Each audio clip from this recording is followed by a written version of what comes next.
So ఇదైతే fog perfume అండి. Actual so ఎప్పుడైనా డీమార్ట్కి వెళ్ళినప్పుడు ఫస్ట్ ఈ పర్ఫ్యూమ్స్ దగ్గర వాలిపోతుంటారు మా వారు.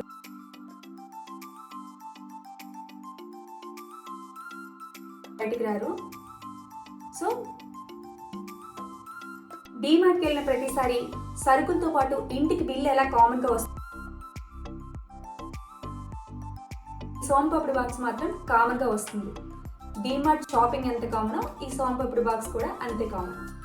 మనం ఒక చాక్లెట్ తీసిన తర్వాత వాళ్ళు ఊరుకుంటారా?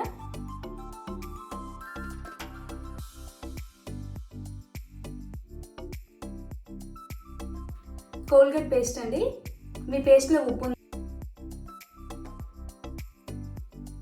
సో ఇదండి మా హోల్ డీమార్ట్ షాపింగ్. దాని